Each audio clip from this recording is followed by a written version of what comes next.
In a small village in the Mississippi Delta during 1932, a time when blues music was flourishing, a man named Sammy Moore discovered his extraordinary gift for the blues. But his father, a strict preacher, opposed him and took away his guitar, believing that blues music was nothing more than the devil's music. Sammy has two cousins, Smoke and Stack, who return from Chicago with a bold plan: to buy a lumber mill and turn it into a lively juke joint, a place for music, entertainment, and the black community to come together. But the mill is owned by a wealthy white land baron, one of the most powerful men in the area. After handing over a suitcase full of cash, Smoke makes it clear that the property now belongs entirely to them. He even goes so far as to threaten to kill any members of the White clan who dare to set foot on the mill. Meanwhile, Sammy, on his way to meet his cousins, who have just returned, stops by the church to see his father, Jedediah Moore. He has come to reclaim the guitar, a gift from his cousins. Sammy asks for just one day off after a full week of work, explaining that he wants to spend it doing what he truly loves, and promises to return the next morning. Before he leaves, however, Jed warns him. If he keeps walking with the devil, one day the devil will follow him home. With those words echoing in his mind, Sammy departs with his two cousins who have come to pick him up. On the way, they suddenly pull over at a hidden spot along the roadside to retrieve a truck they had stashed away. The truck is loaded with beer and juke joint supplies, all meant for their new business venture. From there, Smoke plans to drive the truck into town, while Sammy heads off with Stack to recruit a new member for their team. Once in town, Smoke pays a young girl sitting nearby to watch over his truck, instructing her to honk the horn if anyone suspicious comes near. He then heads to the store owned by his friends, Bo Chow and Grace Chow, to stock up on supplies. But just as their conversation begins, the sharp blare of the truck's horn cuts through the air, warning that someone is trying to steal it.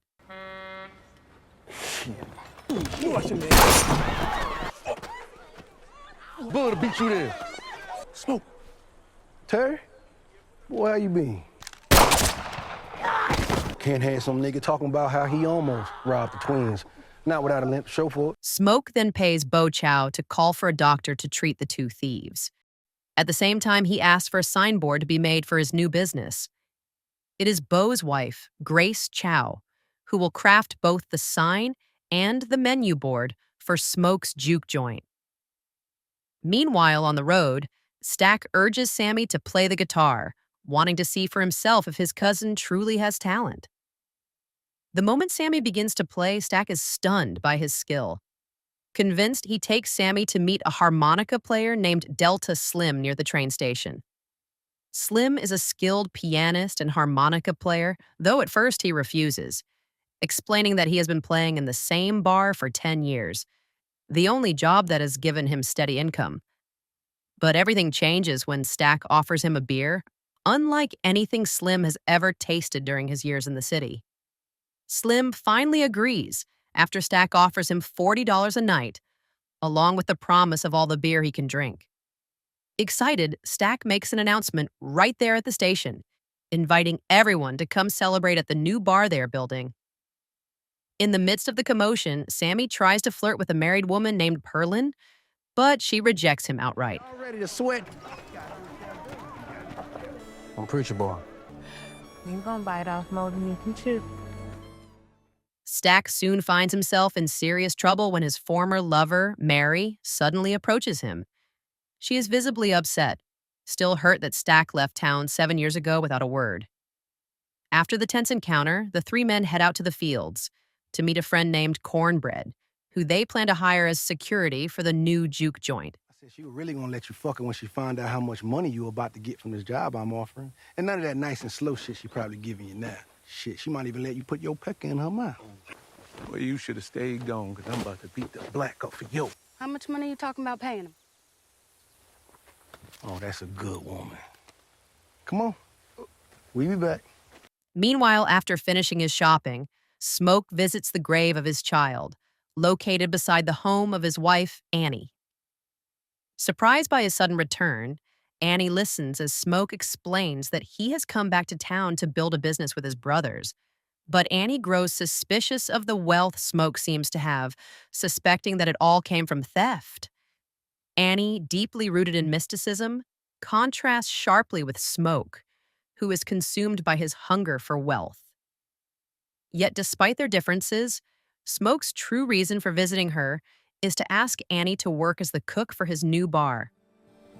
Why you here, Smoke? We was hoping to serve food at the juke tonight. We want you to cook for us. But I love you. And I miss you.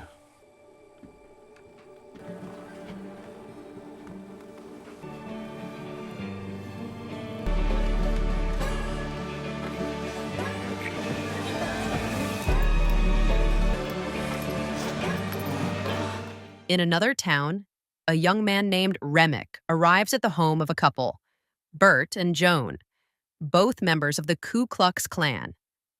With his skin badly burned, Remick pleads to be let inside, claiming he is being hunted and robbed by a group of locals.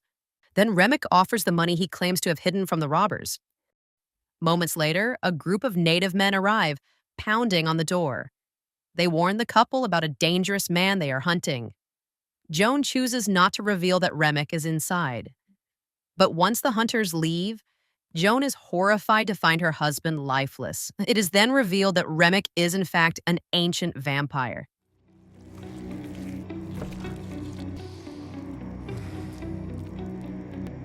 Is y'all better now? That night, Smoke and Stack officially open their bar, giving it the name Club The Last Chance. The atmosphere brimmed with joy as the Black community poured in, dancing and swaying to the rhythm of the blues. In the midst of the celebration, Sammy was taken aback by the arrival of Perlin and Mary. Although Mary was not Black, she was warmly welcomed inside, respected as an old acquaintance from the town. Next, the sound of music fills the air as Sammy performs a song he wrote for his father. His performance is so moving that the crowd becomes completely entranced, unaware that the music has drawn the attention of something far more sinister. Moments later, to everyone's surprise, Remick arrives at the bar, flanked by his new followers, Bert and Johan. As the three approach, Cornbread steps in to block their way. Remick tries to explain himself, claiming that he has come not to cause trouble, but out of love for music. He insists that Sammy's song is what drew them there, that the sound of his blues was too powerful to ignore. When Smoke arrives, having been informed of the situation, he immediately asks whether they are part of the Ku Klux Klan. In response, the three begin an impromptu performance, hoping to prove that they belong to no such group. While their music is undeniably skilled, Smoke remains unmoved, refusing to let them in, even after Remick offers a sum of money. His reasoning is firm. The bar exists solely to provide blues for the Black community.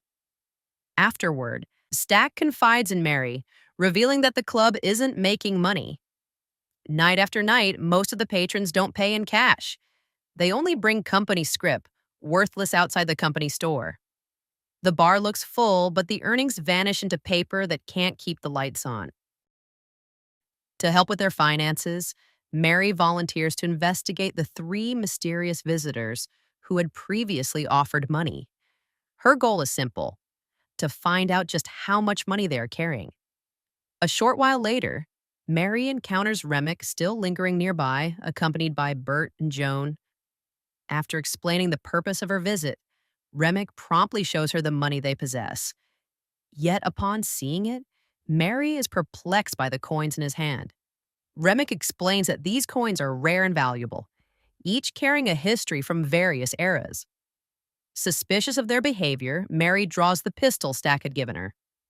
However, something strange occurs as she attempts to return to the bar. Sometime later, Mary comes back unharmed. She then hands the coins over to Stack and begins to seduce him. Hell yeah. Out there and tell him to do something.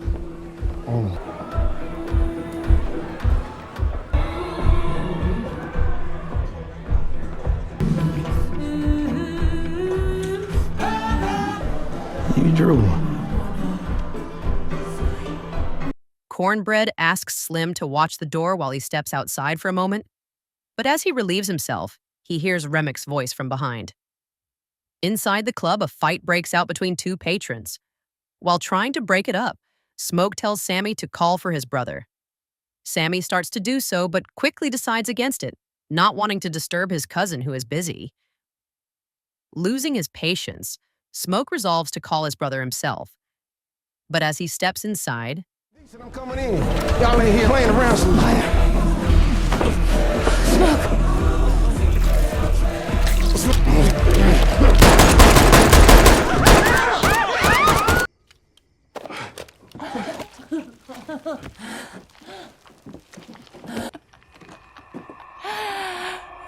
We gonna kill every last one of you.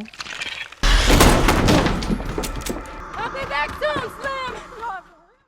realizing that Stack has been killed, they decide to end the party, sending everyone home without explaining what just happened. Let's go home. Yeah. Who get the car? All right, I'll get the car. Okay. I'll get the car. Okay. Yeah. At this moment, Annie, already suspicious, urges Smoke to move Stack's body outside. She reasons that if Smoke shot Mary multiple times and she remained unharmed, then Mary must not be human but something extremely dangerous.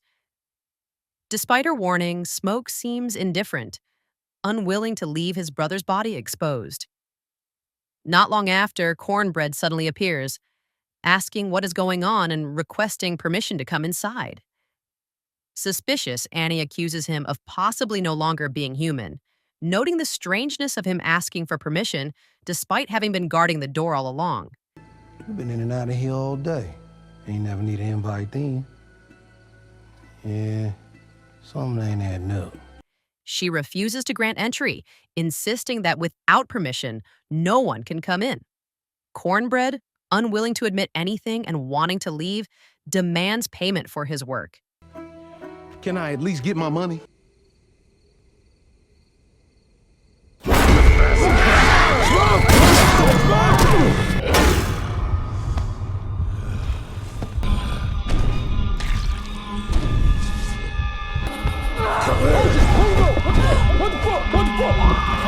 After successfully closing the door, they are once again startled by a knocking sound coming from the room where Stack's body lies. The situation puts Smoke in a dilemma, whether to open the door or leave it closed. Annie warns him that the figure inside is not his twin brother. Unable to ignore the noise, Smoke finally decides to take the key and investigate.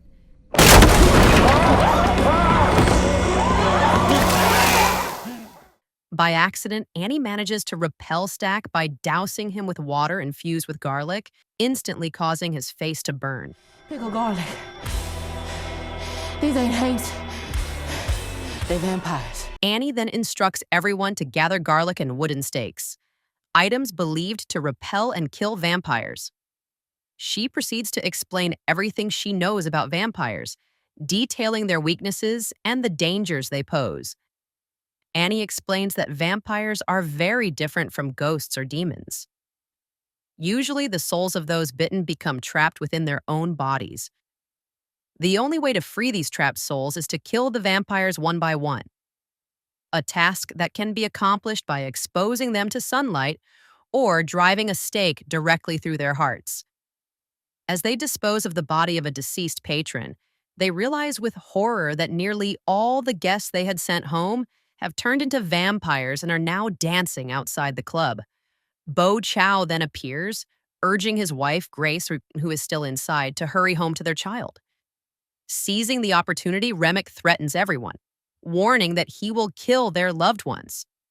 Not only that, Remek reveals that their true purpose is to capture Sammy. He explains that Sammy's singing talent has the power to draw his kind directly to him. Remek also reveals that everything Smoke did was actually part of his plan to find victims. When Smoke and Stack purchased the mill from Hawkwood, Remek had deliberately allowed it to happen, knowing that Hawkwood was the leader of the Ku Klux Klan. Hawkwood had planned to attack Smoke and Stack once they opened the bar, driven by his hatred for black people. Remick took advantage of the situation to strike at his own nephew, Bart. As they were formulating a plan, Grace, worried that her child alone in the store might become Remick's target, urged everyone to attack and kill the vampires immediately. No one agreed, asking her to be patient. But thinking of her child alone, Grace insisted on going out. When restrained by the others, she forced the issue by inviting everyone outside to come in. Come on in, you mother... What the hell you doing? Once permission was granted, the vampires poured into the club and the battle began.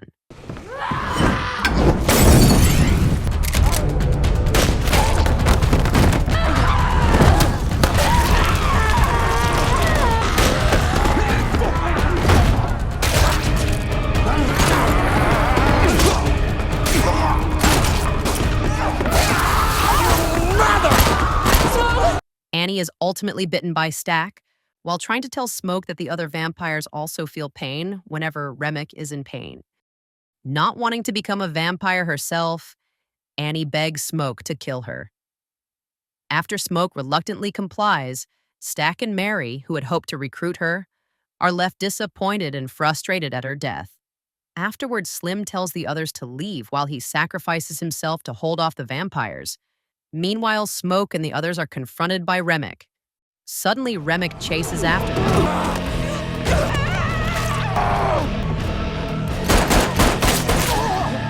Hurley! Go! Keep running! Make it to something!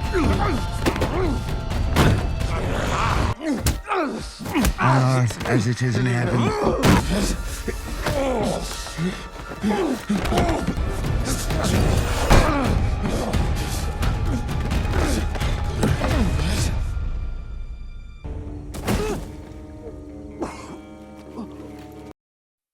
While Smoke is still occupied with his brother, Sammy can only helplessly watch as Remick begins to intimidate him, dunking his head repeatedly into the river. Sammy manages to strike Remick with his guitar, causing the other vampires to writhe in pain. However, the blow only enrages Remick further, and this time he decides to bite Sammy. Music together.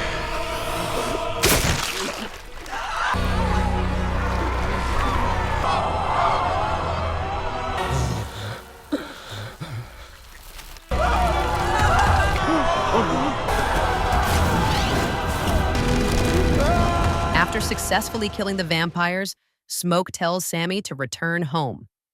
He plans to stay behind, waiting for Hawkwood and his clan who are planning an attack.